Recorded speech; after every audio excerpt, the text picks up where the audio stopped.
Pour la littérature, bonjour et bienvenue à ce numéro spécial de Belles Lettres consacré à la Journée internationale de l'écrivain africain. Sans tarder, je vous invite à suivre la célébration de cette journée qui a eu lieu le 8 novembre 2021 au Musée national de Kinshasa.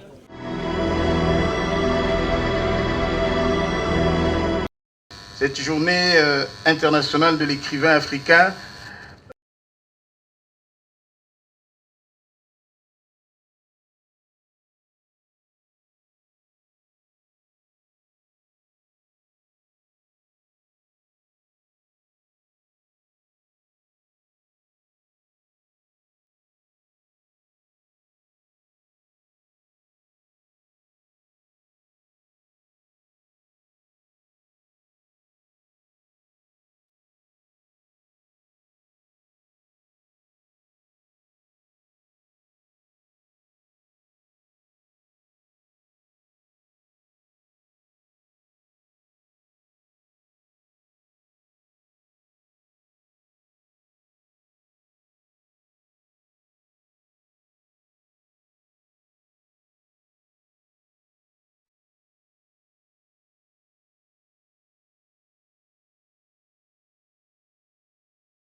Voilà donc les grandes articulations de cette cérémonie. Avec l'autorisation de leurs excellences, je vous prie de vous lever pour l'exécution des hymnes.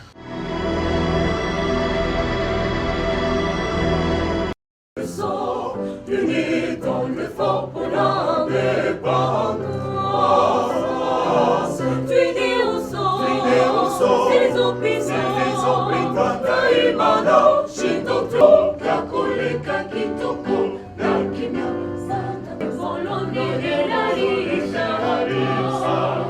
Narikono, Pikamoko, Yabakulu, Kono, Ulusange, Bebe, Toketo, Molaki, Makunya, Satuji, Talala, Dondo, Wabujita, Titi, Wakushila,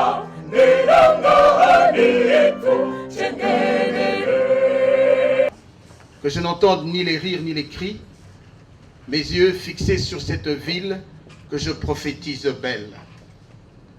Donnez-moi la foi sauvage du sorcier. Donnez à mes mains puissance de modeler. Donnez à mon âme la trempe de l'épée, je ne me dérobe point.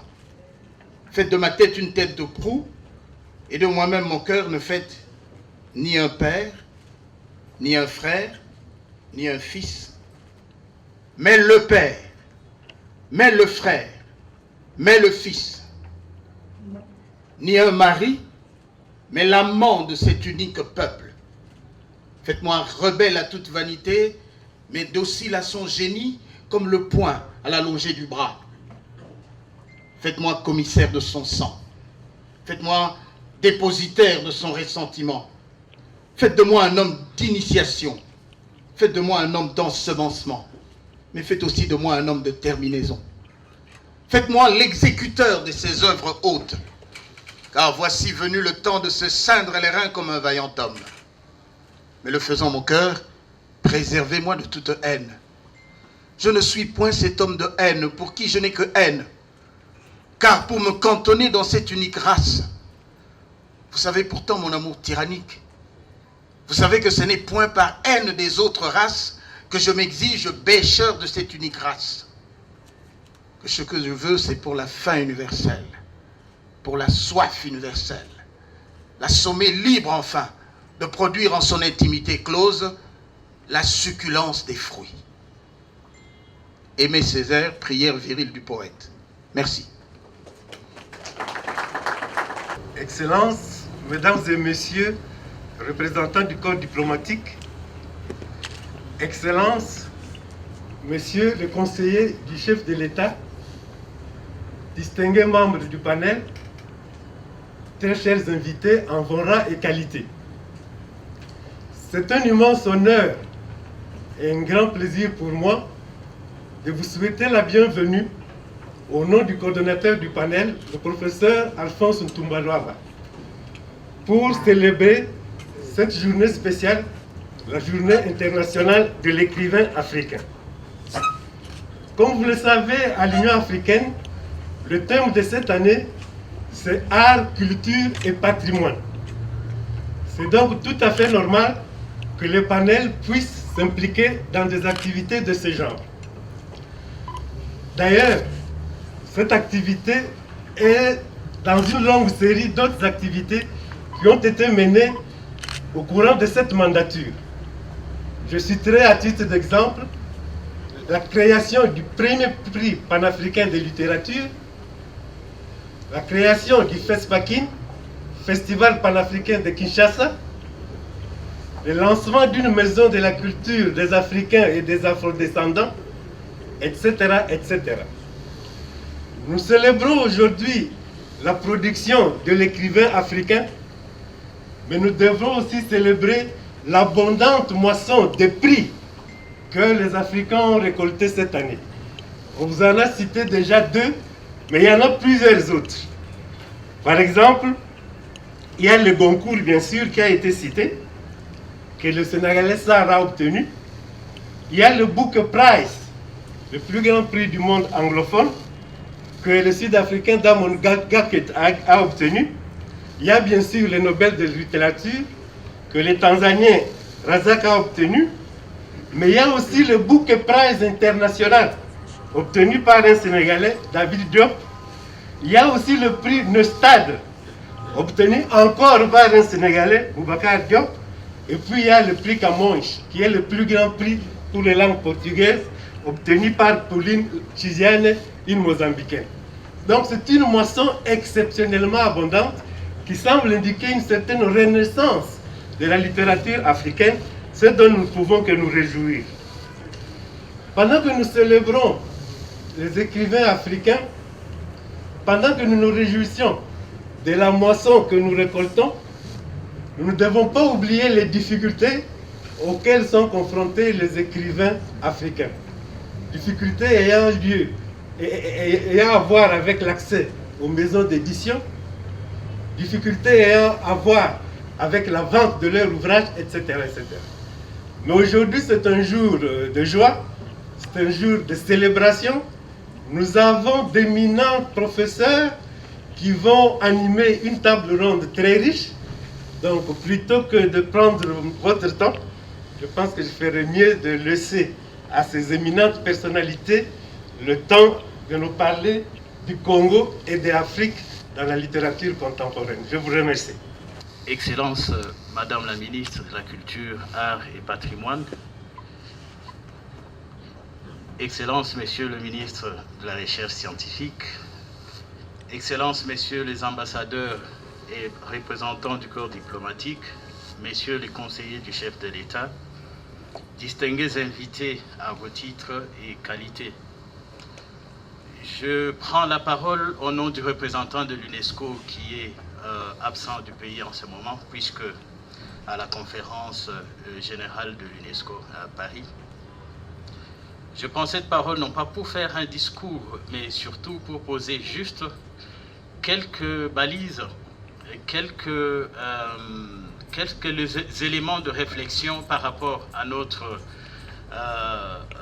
notre envie, à notre engagement à pouvoir accompagner effectivement le développement et la promotion de la littérature africaine en général et surtout aussi la littérature congolaise. Et en son nom, je voudrais remercier le panel d'avoir associé l'UNESCO à cette activité. Cette journée consacrée à l'écrivain africain, dont nous célébrons aujourd'hui la 29e édition, a été créée en 1992 à l'initiative de l'Association panafricaine des écrivains.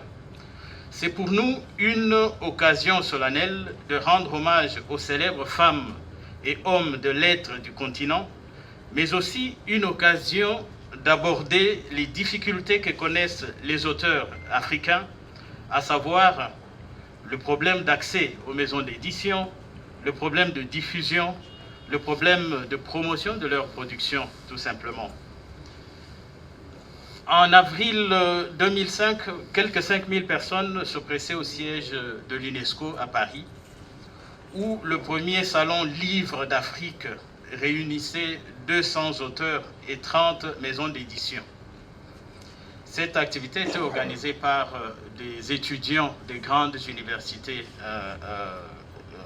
françaises, désireux de mettre en évidence les bouillonnements culturels du continent.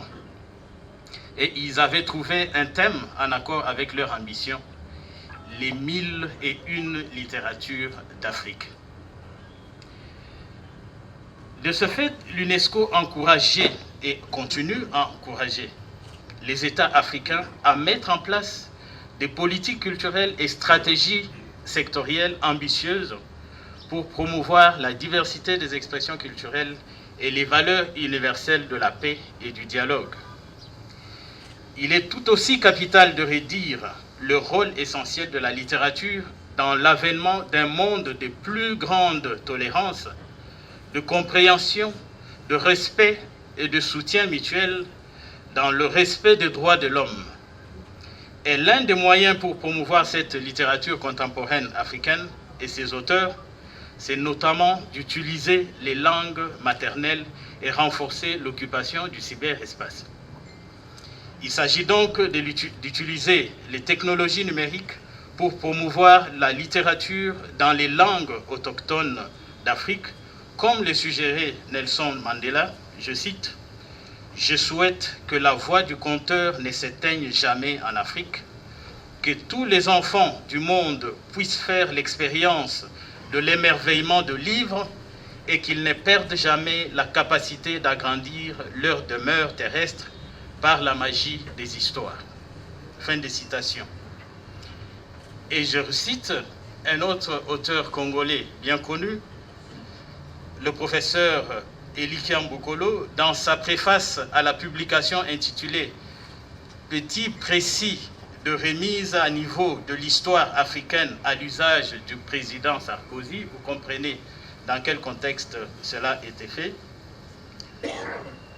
Le professeur Elikian Bokolo dit ceci: « Il faut surtout se préoccuper de disséminer le plus largement possible l'histoire, la vraie histoire de l'Afrique et des peuples africains en Afrique et hors d'Afrique. La jeunesse africaine est avide de savoir.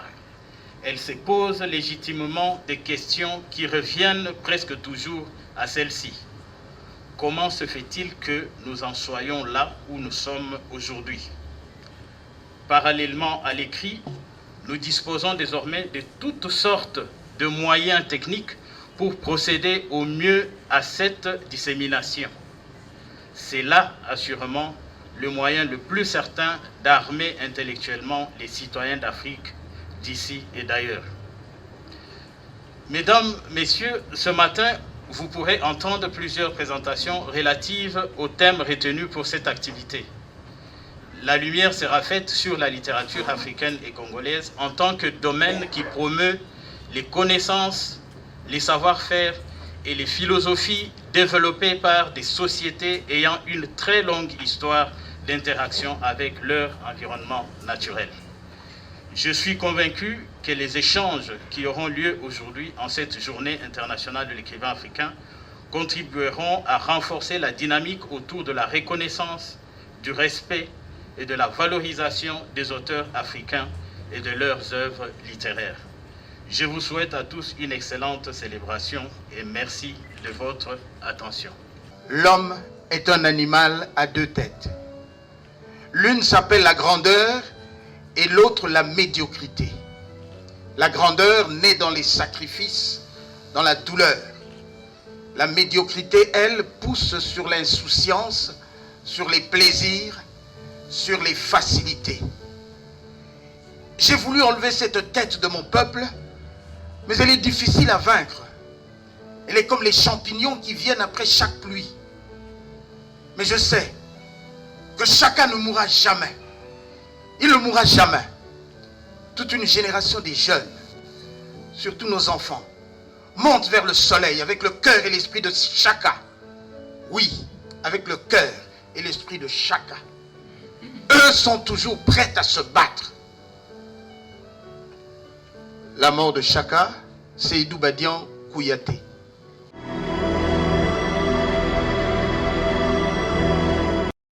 Je m'étais dit que je n'étais pas la bienvenue parce que c'était une activité pour les savants, les faiseurs de paroles et de phrases. Les gens qui corrigent, les gens qui parlent et les gens qui écrivent. Et je me disais, ils sont tellement génies que je n'aurais pas un mot à dire. Et j'ai demandé à mon directeur de cabinet de faire un texte à la hauteur parce que je serai avec des savants. Et si je fais des phrases qui ne sont pas complètes, on risque de croire que je me suis moqué de cette grandeur.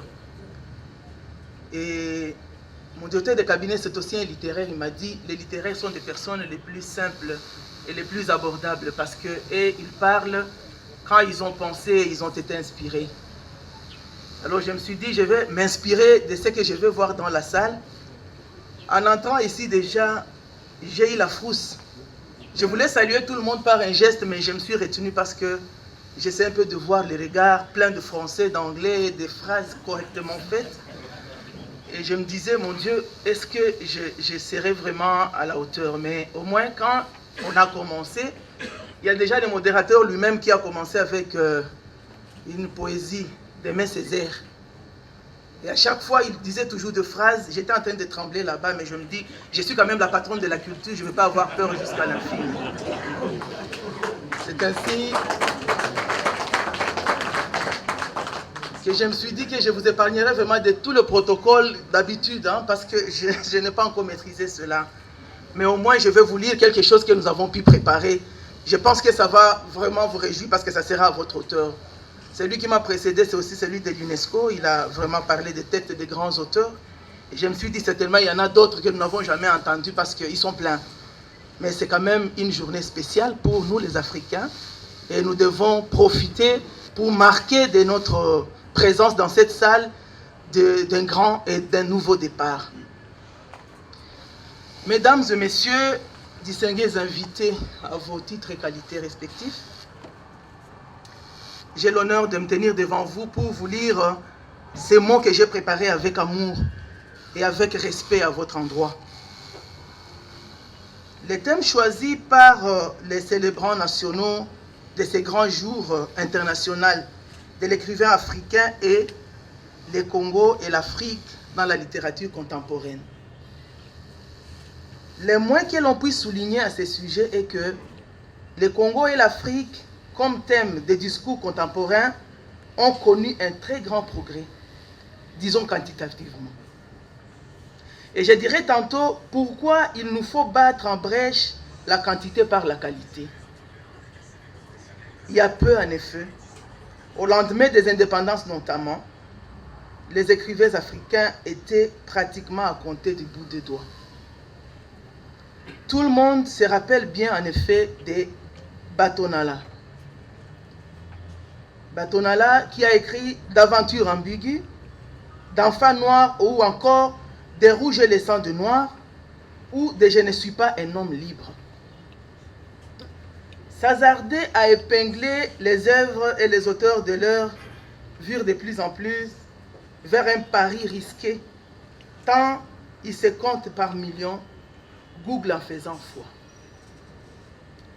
Cette exponentiation quantitative ne concerne pas que les œuvres produites par des Africains sur eux et sur le monde. Elle concerne également les œuvres produites par les étrangers sur l'Afrique et les Africains, tant et si bien que se présenter comme chercheur ces jours, c'est faire d'abord preuve de concision et d'incision dans la sélection de la littérature disponible. Mesdames et messieurs, distingués invités, il est vrai qu'au lendemain de multiples accusations injustes concernant un peuple sans écriture, irréparable par ailleurs, les civilisations jadis stigmatisées se réjouissent d'un tel état croissant de la production littéraire par et sur elles. Cela ne suffit pourtant pas, la question qui se pose réellement étant des natures du narratif en cours.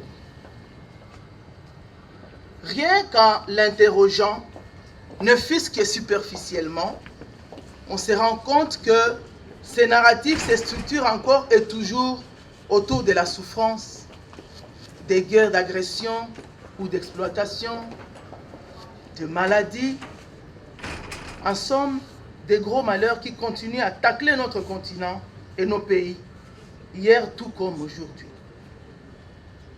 Alors, les leitmotivs perdurent. Il nous faut changer du narratif.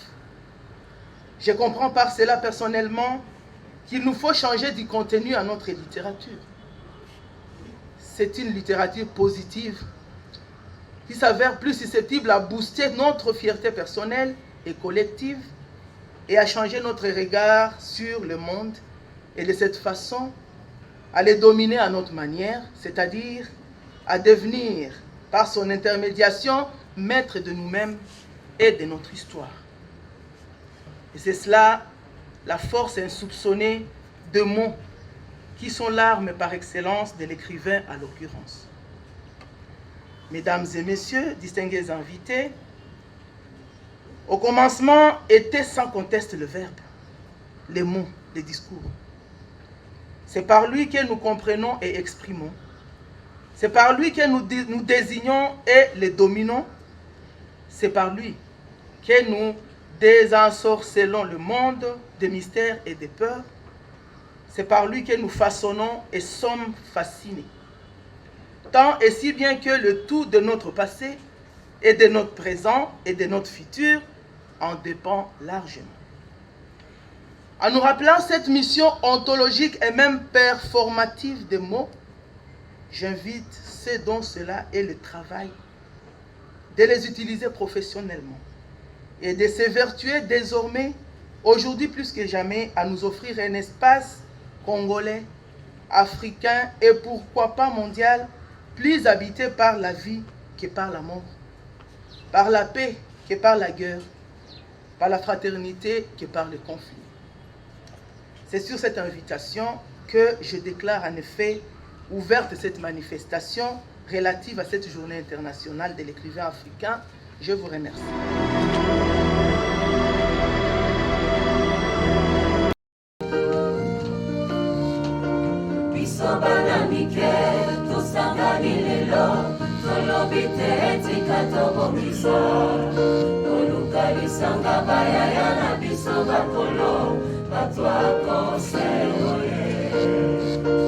Population ya Congo, jeunesse nationale, basengile loko babongisa.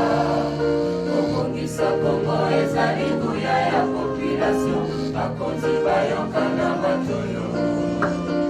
Batwa Congo oye, batwa Congo oye, batwa Congo oye, batwa Congo oye.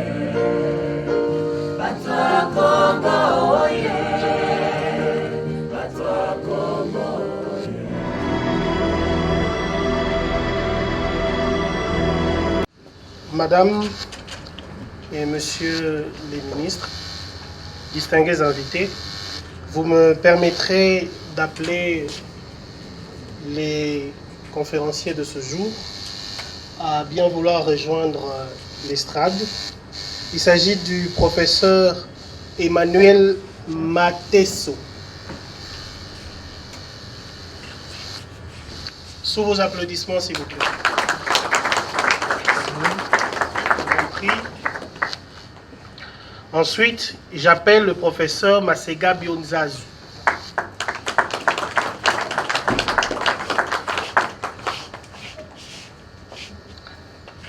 Madame Elisabeth Mouya Tolande est celle qui va suivre.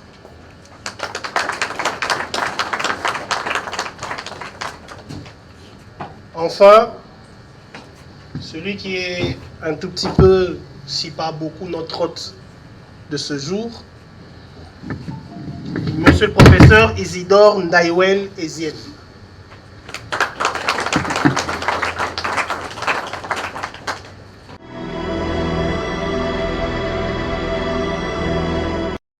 Je me permets de commencer par quelques vers de Valentin Yves Moudimbe, ou si vous voulez, Vumbiyoka Moudimbe. Je n'ai pas sa préférence actuellement. Elle finira par revivre l'harmonie des pierres éparses livrées à la fainéantise. Le rêve frénétique des ouvrages inachevés qui attendent en vain une balle à cueillir un mage.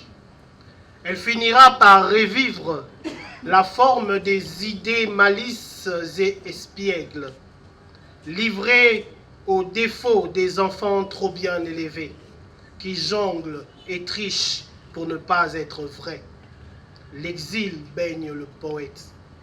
Elle finira par revivre la ronde des nouveaux venus écrasés par 20 siècles de soleil et l'irruption d'une haine rationnelle. Elle revivra dans les germes de la mort, l'absolution des crimes, l'angoisse du 4e acte, la richesse des flammes et de la liberté. Elle revivra dans les brillants des amuses, l'écarlate des pourpres, la haine des reconquêtes, le sang des innocents, l'adoration d'un mot. Elle revivra dans le frisson des nouveaux réveils, les balles des mousquets de parade, l'exaltation éternelle d'un goût. Elle finira par revivre dans les moissons fauchées, dans ces routes qui saignent, pour les vivants abattus et les morts chassés. Je sais, elle finira par revivre dans la transparence étranglée, les sourires amers des partisans, l'allégresse du peuple qui sait et qui ne sait pas, le poids d'un mythe, liberté. Extrait de déchirure de Valentin Yves Moudimbe. Tradition orale d'épopées et de contes. Cette littérature, revendiquée encore aujourd'hui par les écrivains africains, existe encore dans nos traditions, dans nos villes et dans nos villages. Mais dans un monde un peu plus intégré, pour ne pas dire dans un monde de plus en plus mondialisé, si vous me permettez la tautologie, la question de la place de la littérature de l'Afrique, ou devrais-je dire des Afriques, parce qu'il n'y a pas une seule Afrique, donc la question de la place de la littérature de l'Afrique ou des Afriques se pose avec acuité, et avec elle, celle de la place de la littérature du Congo dans le monde. En une année particulière, vous avez entendu les exploits d'auteurs, d'écrivains africains qui vous ont été recensés ici, allant du prix Nobel au Booker Prize international, dans une année où on a pu voir l'Afrique être autant récompensée. On a évidemment apprécié les avancées de la littérature africaine dans la conquête du monde, mais également pu mesurer la marge qui reste à franchir pour que l'Afrique s'impose dans le monde comme un continent de conquête en littérature. Le Congo, quant à lui, cumule les paradoxes. Grande nation reconnue pour sa richesse et sa diversité culturelle, terre de naissance d'écrivains de renommée mondiale, elle peine quelque peu à s'imposer sur les places fortes littéraires du monde, mais surtout à devenir elle-même, lui-même, le Congo, une place forte de la littérature. Pourtant, là aussi, des signes encourageants ont été perçus. Cette année, par exemple, le Congolais résidant au Canada, Blaise Ndala, a remporté le prix Kuruma pour son roman « Dans le ventre du Congo ». Il s'agit tout simplement du premier Congolais à remporter ce prix qui existe depuis, si je ne me trompe pas, une quinzaine d'années. Il a remporté le même Blaise Ndala, un prix africain cette fois-là. Il s'agit du prix Ivoire. nous pouvons aussi citer l'écrivain Yann Kémé qui a remporté le prix Sassine, qui est un prix africain organisé en Guinée. Et également l'écrivain Julio Badianzile qui a remporté le prix du court-métrage, qui est un prix français. Il y a donc des avancées estimables, mais le chemin est encore long. Et c'est de ces questions, de ces questionnements que vont nous parler tour à tour nos invités ici, à commencer par le premier, le professeur Locha Mateso.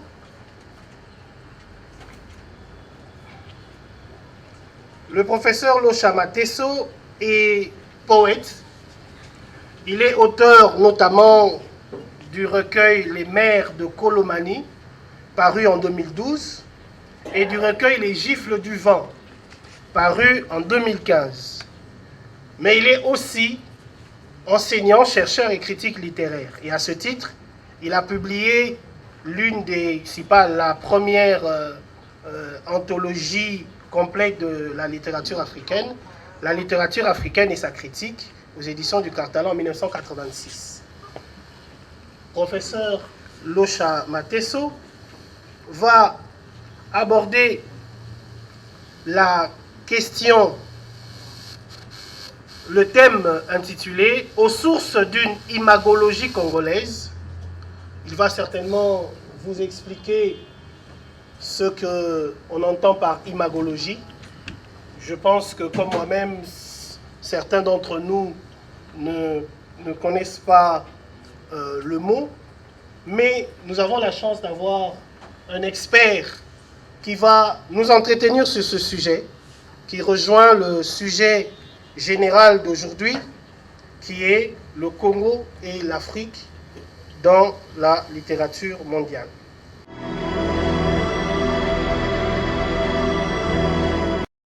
Mesdames et messieurs, chers collègues, j'ai toujours l'habitude de rappeler une parole forte qui dit ceci: celui ou celle qui parle doit avoir pitié de ceux et celles qui écoutent.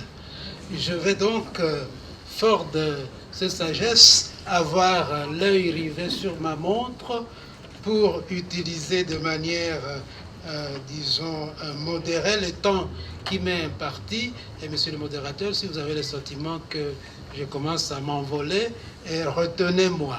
Voilà, merci.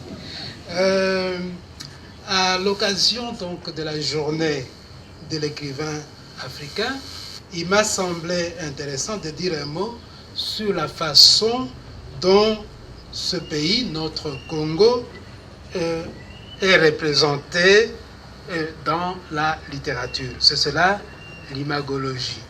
La matière Congo est en effet un ferment de l'écriture.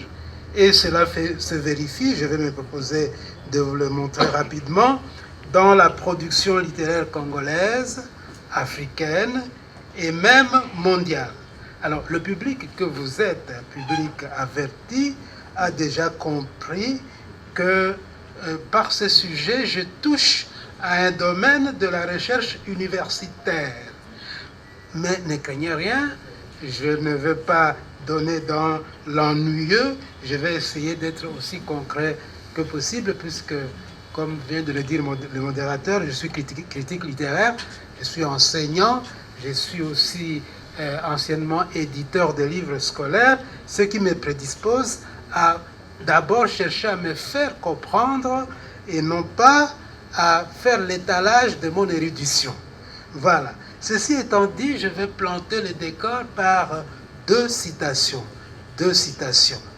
Première citation. Vu de l'extérieur, le Congo est un immense champ de massacres et d'horreurs dont on ne comprend pas les raisons. Deuxième citation. À la fin du 19e siècle, il s'agissait pour les populations congolaises de ramener leur quota d'ivoire et de caoutchouc, et ceux qui se dérobaient risquaient d'être mutilés. Un siècle plus tard, dans les montagnes du Kivu, dans les savanes de l'Ituri, d'autres matières premières suscitent la même cupidité. C'est pour l'or que l'on se bat aux environs de Mongwalu, dans l'Ituri.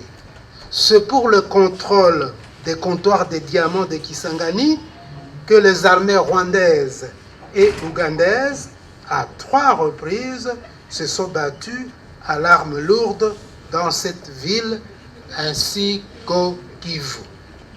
Alors, ces 2 citations viennent d'une part des 2 journalistes français qui ont suivi le cheminement de notre pays vers l'indépendance, et la deuxième citation, qui concerne une réalité plus récente, vient de la postface donnée par Colette Brackman, que vous connaissez, la célèbre journaliste belge, à un livre de 1908 qui a été réédité et qui s'intitule « Le crime du Congo belge ».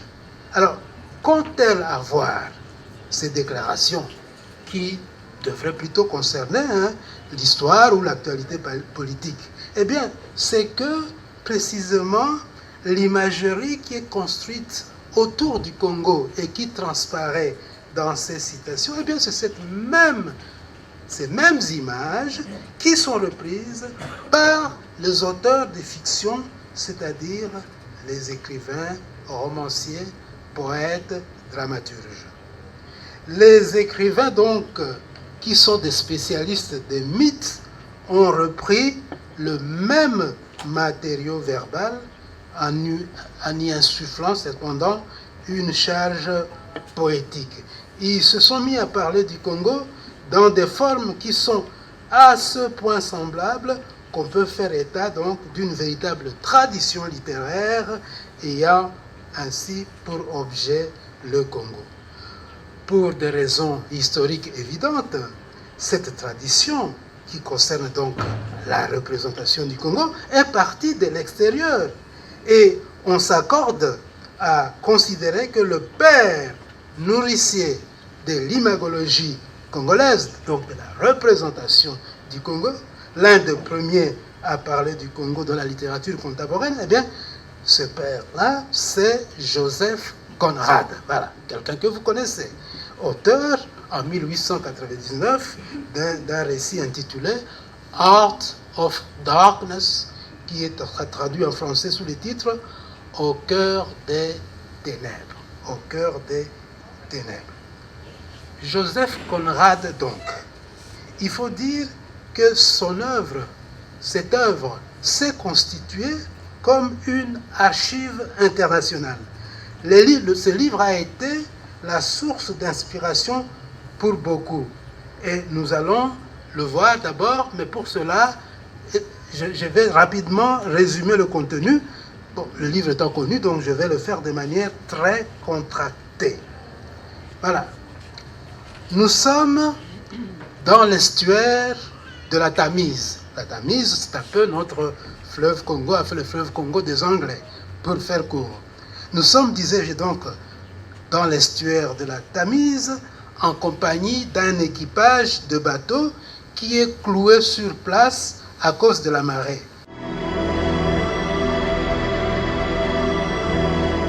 Écrivain. Alors, bien sûr, je n'oserais pas, je n'aurais pas l'outrecuidance de résumer un exposé aussi brillant et aussi intéressant, si ce n'est pour retenir qu'en fin de compte, entre enfer obscur, les fameuses ténèbres qui caractérisent souvent dans l'imaginaire aujourd'hui encore, on va dire international, le Congo, entre cet enfer obscur et le fleuve assez ambivalent, la matière Congo a nourri la littérature, mais pas toujours à son avantage. Ce ventre du Congo, ce fleuve, n'est-ce pas, qui nous nourrit et nourrit, Dieu merci, de plus en plus une image positive, et peut-être là où se tiendra l'espoir. Mais malgré tout, on est bien obligé de retenir qu'aujourd'hui encore, l'omniprésence de la violence et la persistance de cette image de ténèbres sont encore la caractéristique de ce Congo dans la littérature mondiale et même dans la littérature nationale. Dieu merci, le prof a fini par une note d'espoir. La présence des enfants dans les récits des écrivains est le signe, cette volonté de vouloir insuffler cet espoir, l'espoir dont nous sommes tous habités ici, je l'espère. Le prof Mateso est critique littéraire, professeur d'université, mais il est avant tout poète. Et il a écrit « Paroles ».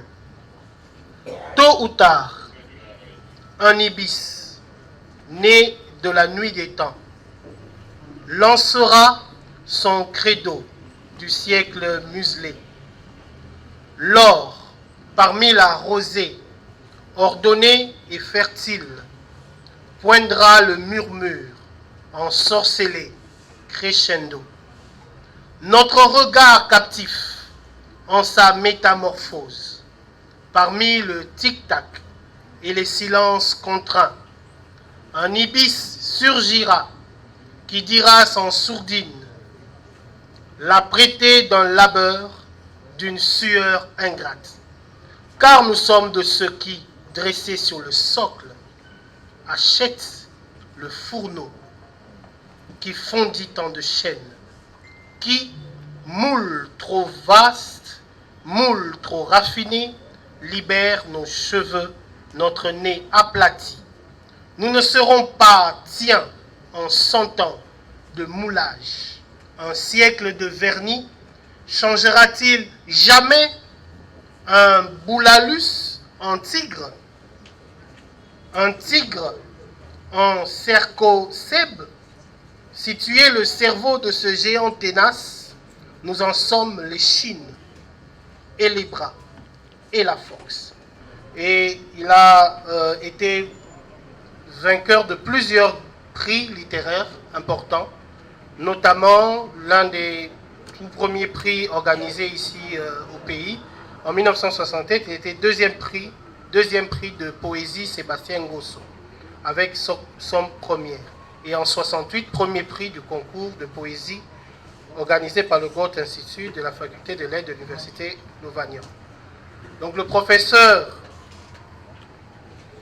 Philippe Masega Bionzazu va nous entretenir sur le Congo, la pensée et écrire le Congo et l'Afrique dans la littérature contemporaine. On se rend bien compte que c'est la suite, si on veut, du sujet initié par le professeur Locha Mateso.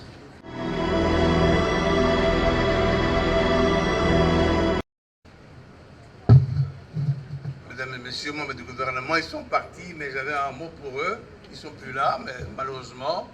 Mais je vais vous dire, chers amis, mesdames et messieurs, je commencerai mon petit propos par une anecdote et je terminerai ce petit propos également par une petite anecdote. Il y a une trentaine d'années, j'étais en charge du ministère de la Culture et des Arts. Et à l'époque, j'avais présenté un dossier au gouvernement. Et on venait de terminer la construction du Palais du Peuple et son aménagement. Et j'avais introduit un dossier pour demander que ce bâtiment, ce beau bâtiment, revienne au peuple congolais, au peuple, parce que c'était, je le voyais comme un haut lieu de culture. On pouvait présenter des extraits de récitals, de festivals, de musique, tout ça, tout ça. Et dites-vous bien, j'ai même rêvé d'en faire un jour un opéra. Le Palais du Peuple se prêtait bien à tous ces rôles.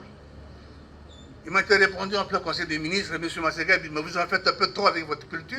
Est-ce que vous savez ce que signifie la culture? J'ai dit, non, dites-le moi, c'est quoi? Il m'a dit, écoutez, la culture, c'est ce qui reste quand on a tout oublié.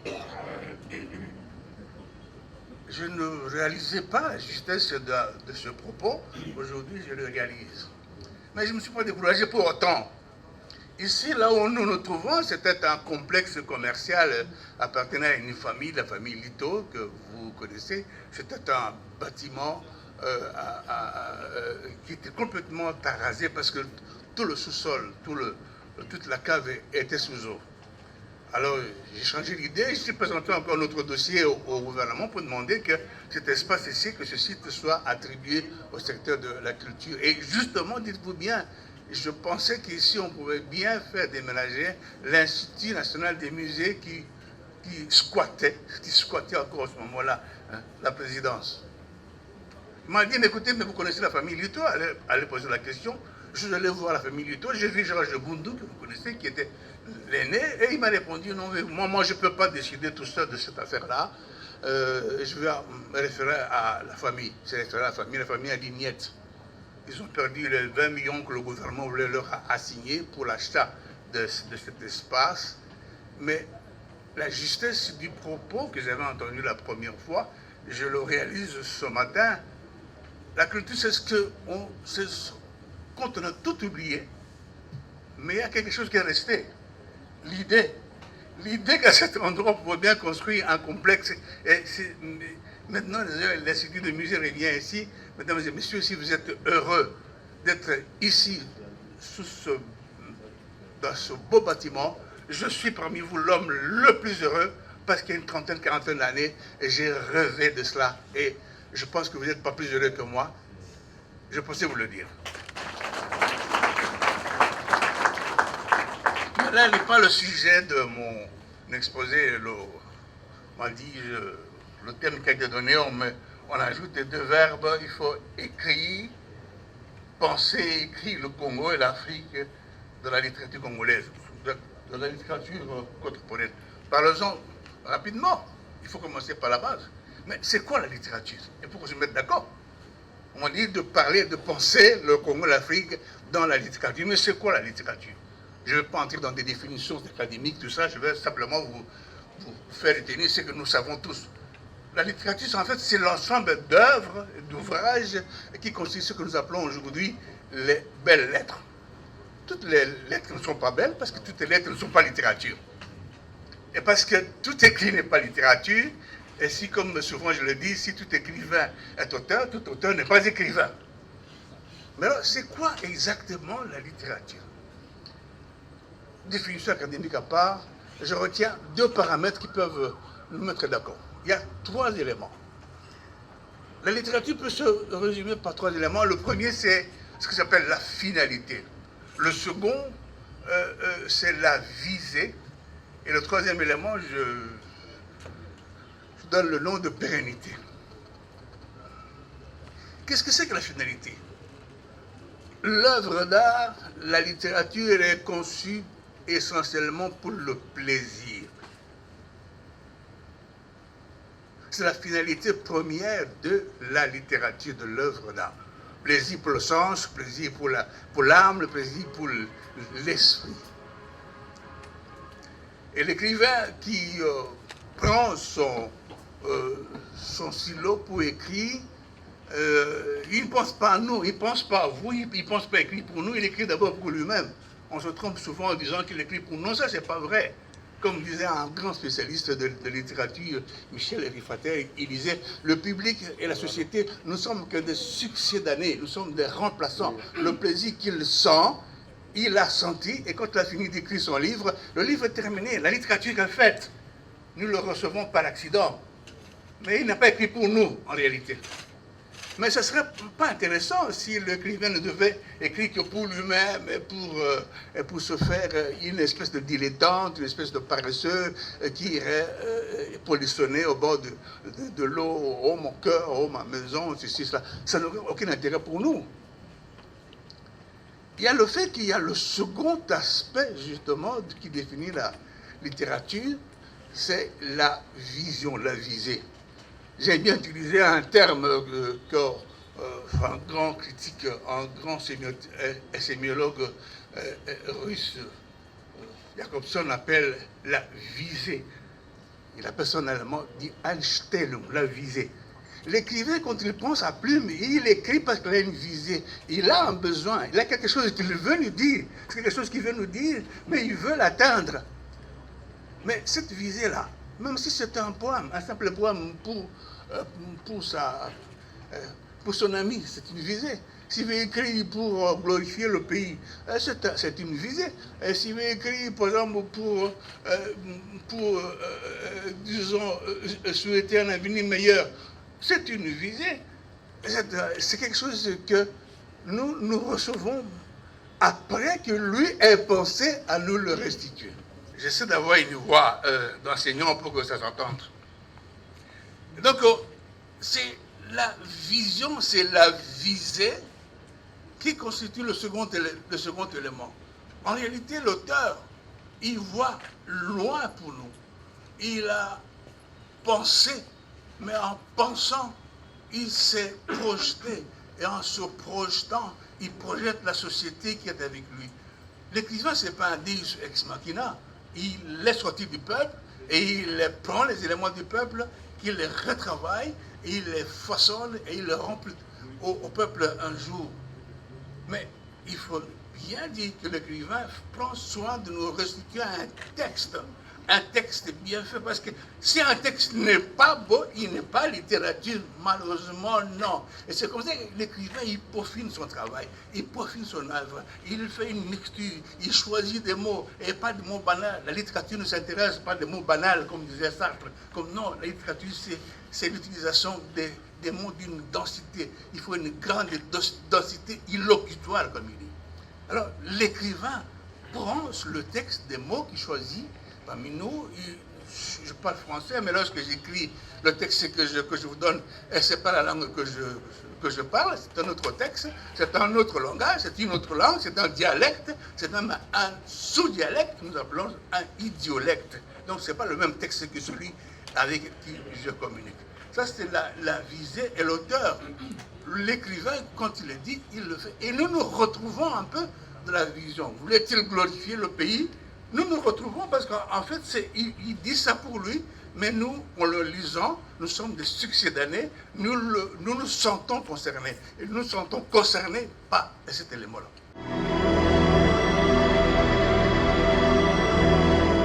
Il nous a dit qu'il faut écrire le Congo et l'Afrique.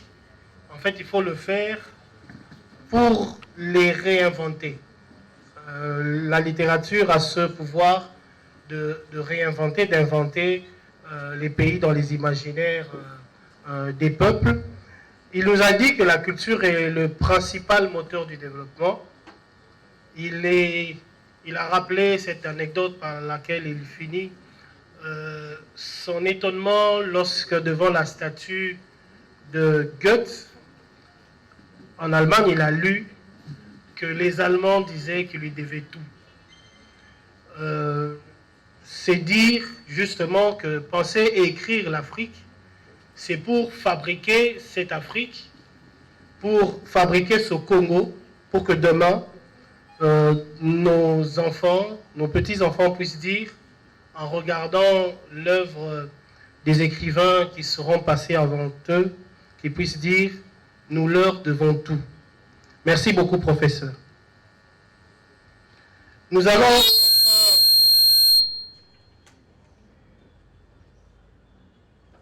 allons enfin passer à la troisième intervenante. Il s'agit de Madame Elisabeth Moya-Tolande. Alors, Madame Elisabeth Moya-Tolande est poétesse, novelliste. Elle a remporté plusieurs prix littéraires importants, notamment en 1972, le prix Mobutu Sese Seko et le deuxième prix de poésie Sébastien Ngosso, un peu plus tôt. Elle est auteure de Aata, suivi du récit de la damnée, qui a été publié en 1970 et qui est réédité actuellement, qui a été réédité actuellement aux éditions Nzoï. Donc, Madame Elisabeth va aborder la question de la littérature congolaise au féminin. Et donc, dans ce propos, nous allons certainement en apprendre beaucoup sur une littérature féminine congolaise et congolaise en particulier, très dynamique, mais qui est souvent assez méconnue. Madame.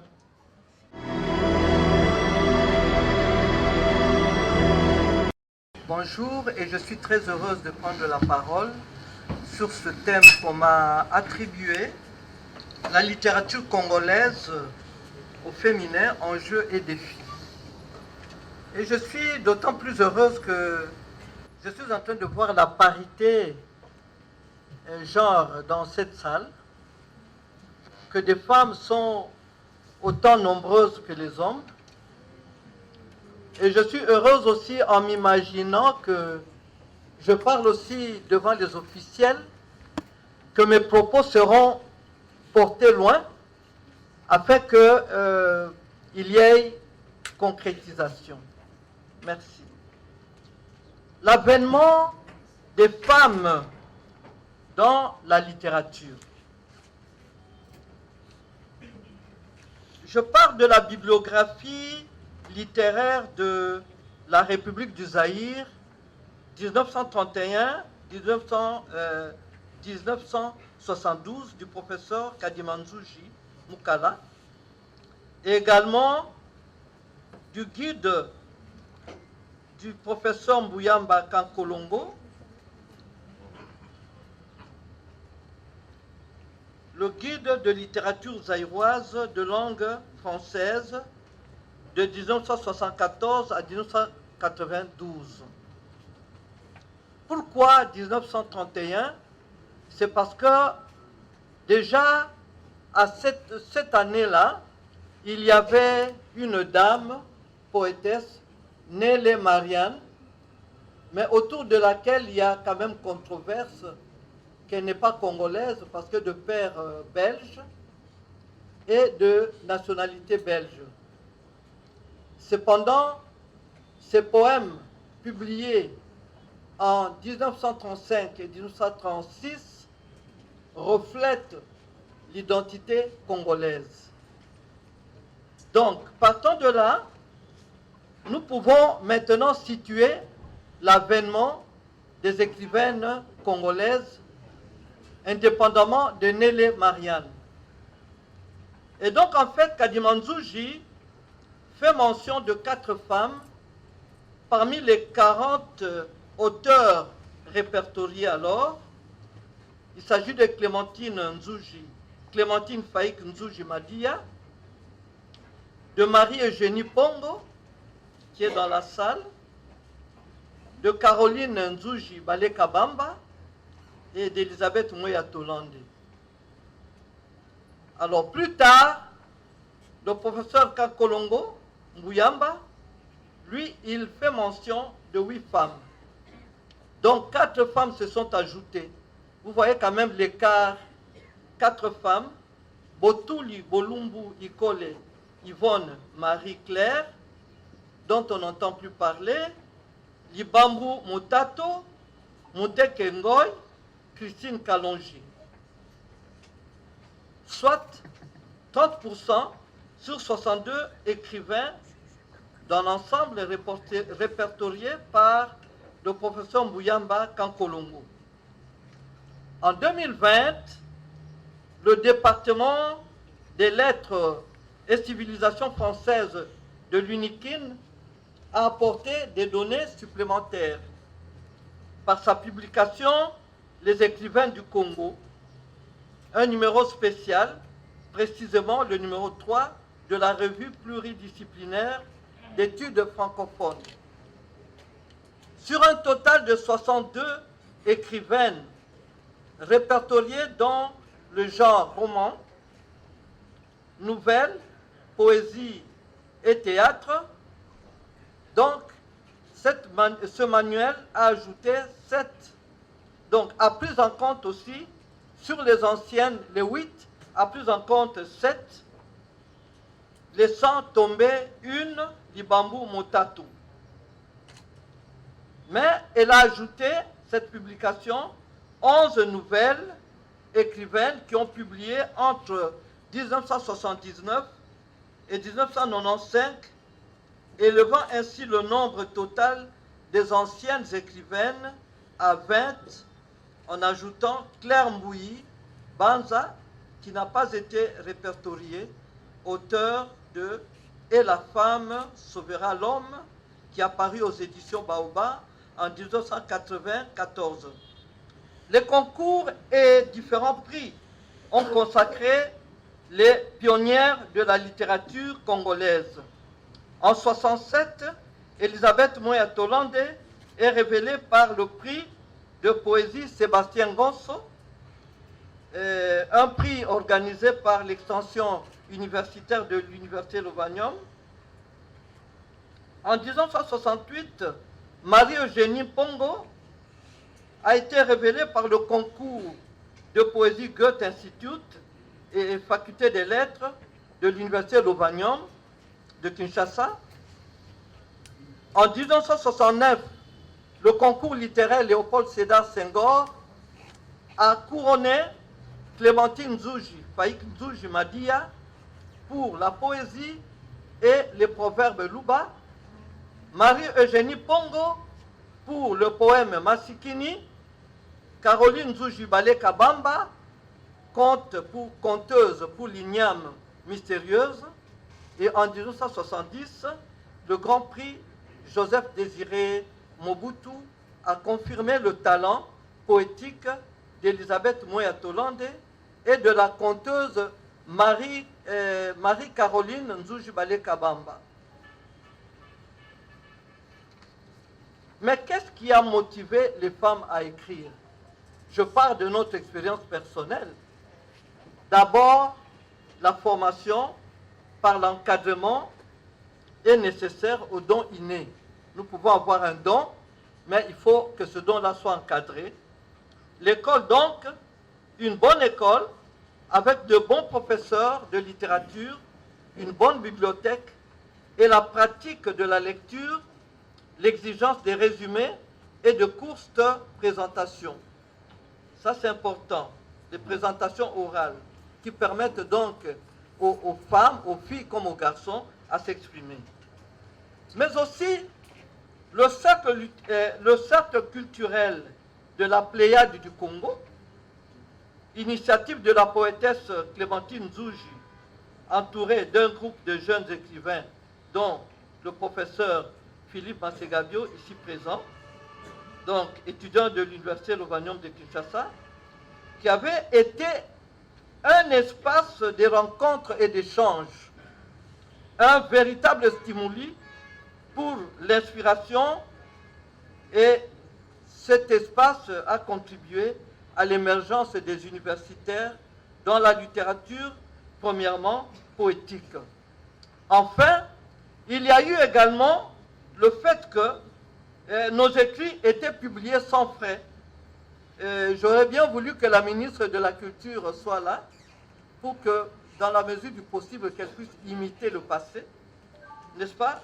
La collection Belles Lettres, lancée par le ministère de la Culture en guise d'attention accordée aux écrivains et en reconnaissance de leurs œuvres, les éditions du Monde Noir, lancées par le professeur Valentin Moudimbe et confrères.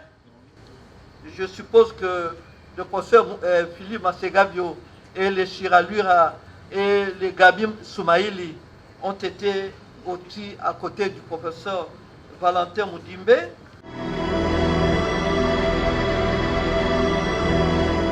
Elisabeth Moya-Tolande nous a brossé la situation de l'écriture congolaise au féminin et nous nous sommes bien rendus compte qu'il y a cette présence féminine a toujours existé dans notre littérature, qu'elle n'a jamais cessé d'exister, même si de temps en temps elle souffre plutôt d'un manque de visibilité qui est dû à un défaut d'encadrement et un manque de structure.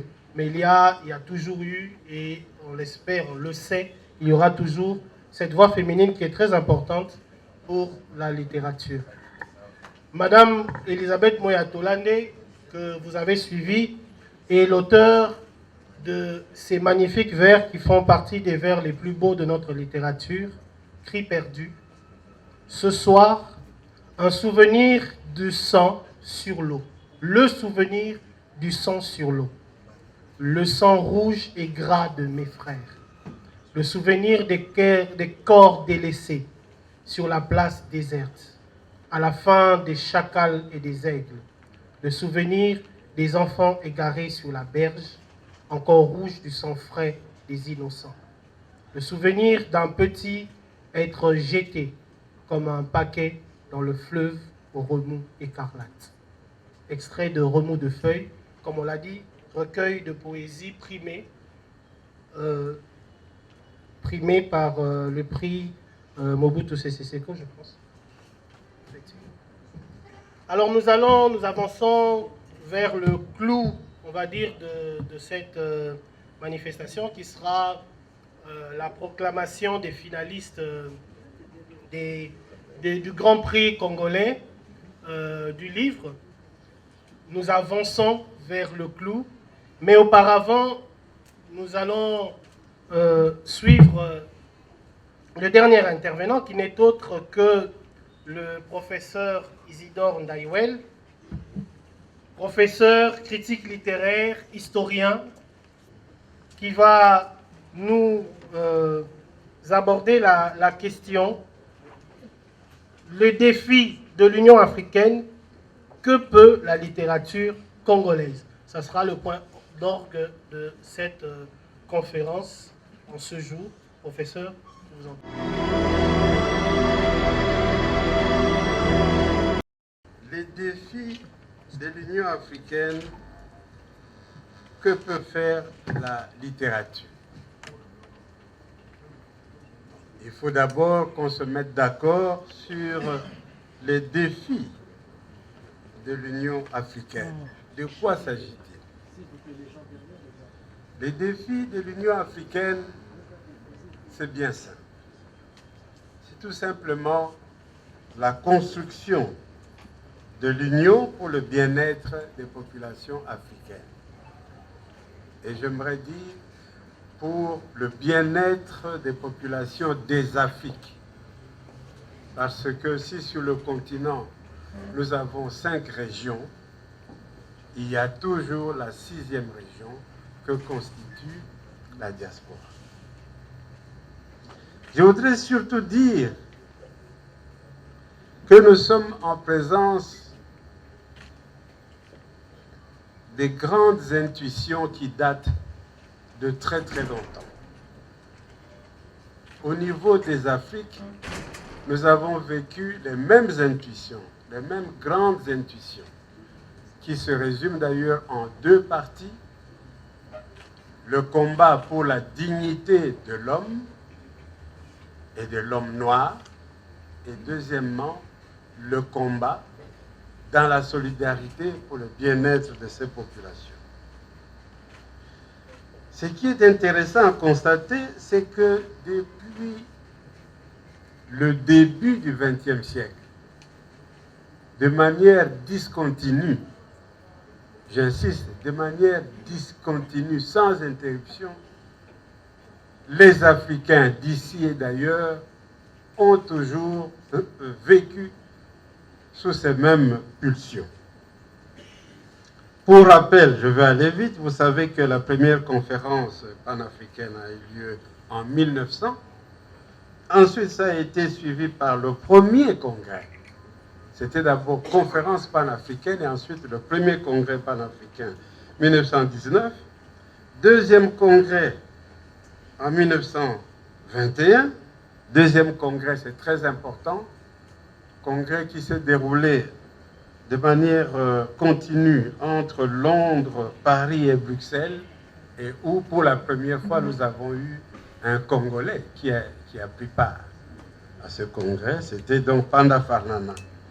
Il y a eu le 3e congrès Londres-Lisbonne en 1923, le 4e congrès à New York en 1927.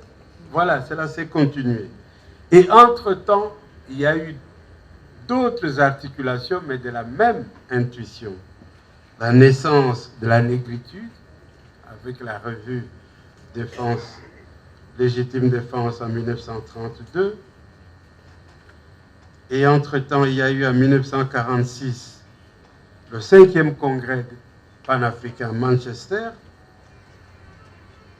1959, le premier congrès des artistes et écrivains noirs à Paris.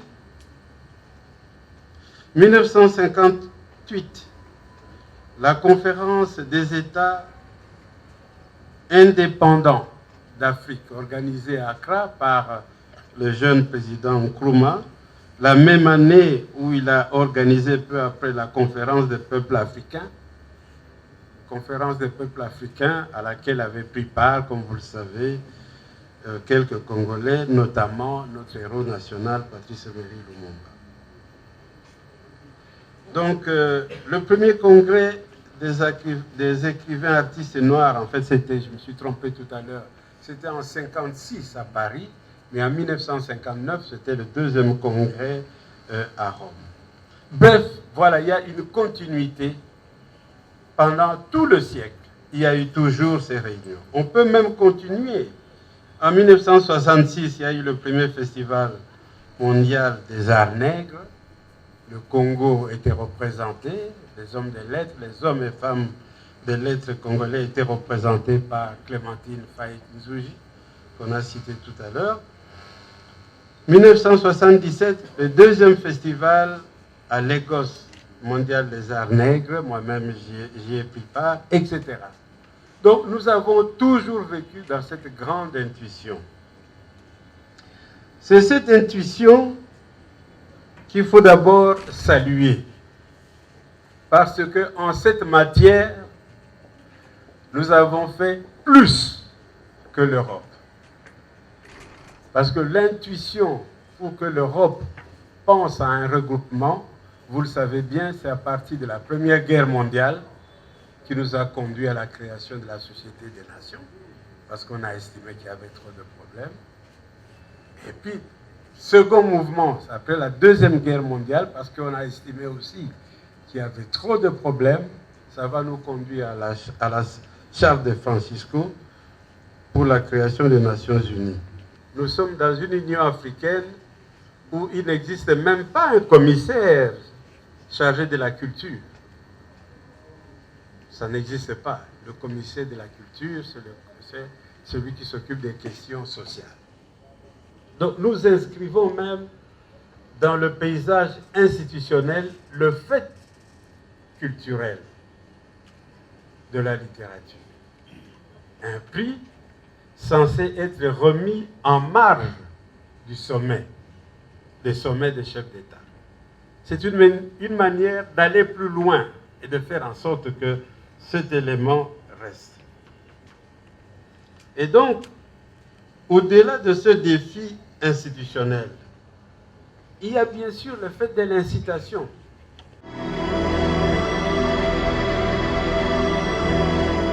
Toujours dévancer l'Afrique politique dans les sillons d'une intuition exceptionnelle qui date de plus d'un siècle, alors que les États africains en eux-mêmes n'existaient pas encore pour la plupart.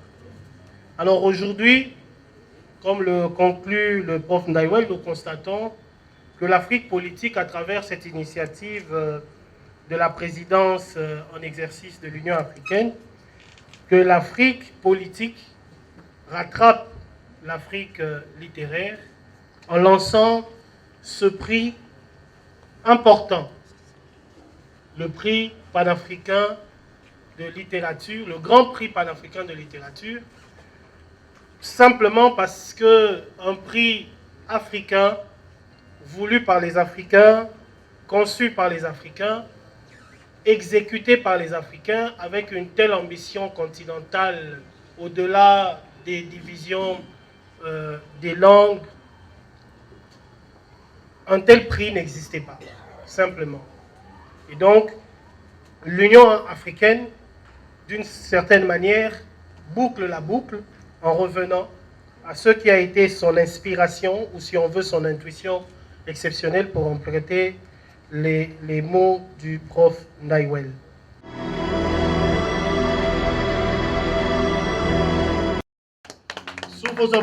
Sous vos applaudissements, évidemment, Madame Moya Kolande est la présidente du comité d'organisation, et donc je vais lui laisser l'honneur de présenter les autres membres du comité.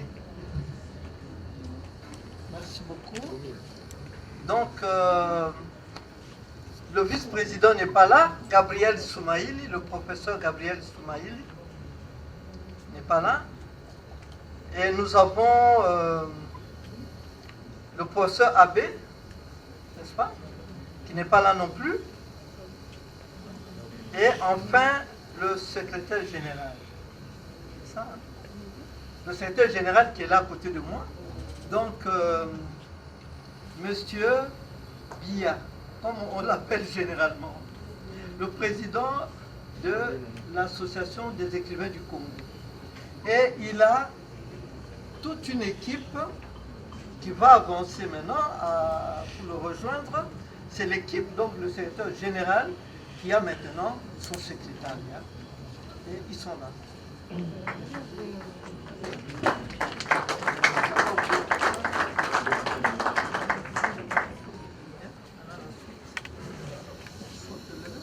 On laisse maintenant la place au secrétaire général qui en fait... Voilà, donc je change de casquette, je ne suis plus le modérateur de tout à l'heure des conférences. Je suis secrétaire général du comité d'organisation du Grand Prix congolais du livre. Et dans cette équipe, nous avons, comme a dit Madame la Présidente, travaillé avec le professeur Gabriel Soumaïli, qui est bien connu des milieux littéraires, qui est absent, malheureusement empêché pour raisons professionnelles. Nous avons travaillé avec moi-même comme secrétaire général et avec le prof Maker Abbé comme secrétaire général adjoint, lui aussi empêché, affecté en dehors de Kinshasa pour des raisons professionnelles. Et comme membre dans l'équipe, nous avions M. Gombo Christian, qui est un écrivain bien connu de la place, et également libraire. Je vous prie de l'applaudir. Nous avons travaillé avec Djodji Belaou, qui est membre des écrivains du Congo, écrivain lui-même. Je vous prie de l'applaudir. Nous avons travaillé enfin avec Madame Selena Ngoy, Wangoy Juster, qui est présidente de l'Association des jeunes écrivains du Congo. Je vous prie de l'applaudir également. Donc nous avons travaillé et nous sommes arrivés à bout de cette étape qui consistait à dégager sur les candidatures que nous avons reçues des finalistes, 5 pour chaque catégorie, liste et livres que nous allons transmettre à un jury indépendant qui va statuer et nous dire dans quelques semaines qui est le meilleur livre, quel est le meilleur livre congolais de l'année, et dans la catégorie fiction et dans la catégorie essai. Pour le reste, je passe donc la parole à M. Djodji Belaou. Il m'est donné cette tâche lourde de vous donner les noms des candidats retenus dans chaque catégorie. Cependant, avant de donner ces noms, il me faut vous dire que ce n'était pas facile, puisque les candidats n'ont pas démérité. Des beaux livres nous sont parvenus, et les lire était un plaisir plus qu'autre chose. Nous avons dans la catégorie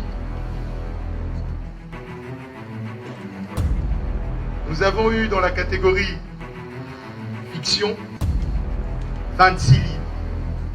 Voilà pourquoi je m'en vais remercier les lecteurs qui n'ont pas démérité.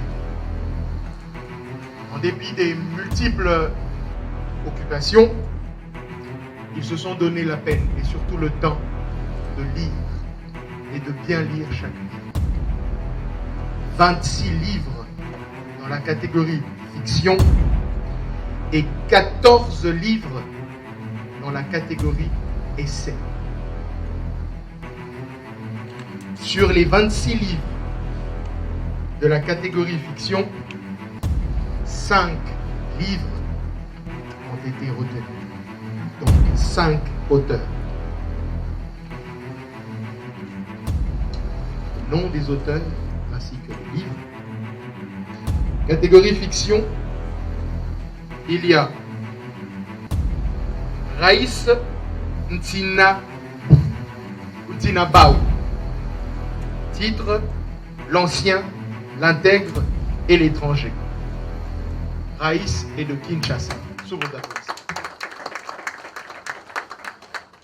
Nous avons Ntambwa Mampwele Elvis. Le livre Makila. Ntambwa vit en France. Sous vos applaudissements. Nous avons Mapanga Babi. Le livre Boania. Babi vit à Kinshasa. Sous vos applaudissements. Nous avons Sosten Moba Kawen, le livre Rendez-vous à Matadi. Sosten vit à Kinshasa. Sous vos applaudissements. Enfin, nous avons Lilia Bongi à Msori. Lilia Bongi vit à Bruxelles. Sous vos applaudissements. La catégorie essai.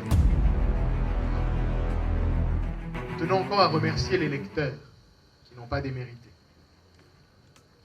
C'est vrai que ça peut sembler difficile de lire, ou même facile, ça dépend. On a retenu cependant 5 noms et 5 livres. Rémi Ngumbu Ngozi, le Congolais idéal. Rémi vit aux États-Unis, si vous applaudissez. Kadima Longsha, moins responsable. Kadima vit à Kinshasa, sous vos applaudissements. Richard Epombo Bolika, Vitaïmana, un frein au développement du football en RDC. Il vit à Kinshasa, sous vos applaudissements. Patrick Kitenge, dit Pat le Gourou, panafricanisme. Pat vit à Kinshasa, sous vos applaudissements.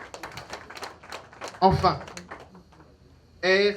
Bahengala Mbombo, Kolwezi, 13 mai. Bahengala vit à Kinshasa, sous vos applaudissements.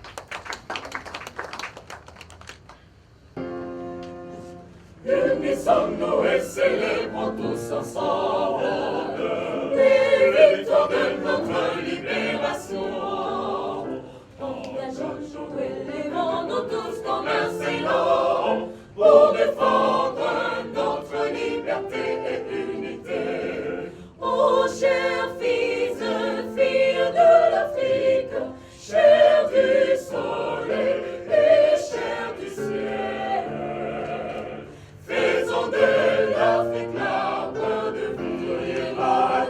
Loye bolo nele loye salada, lali kuto, pisalo sosa, na bedeli ya mwana bedi fongo na beno.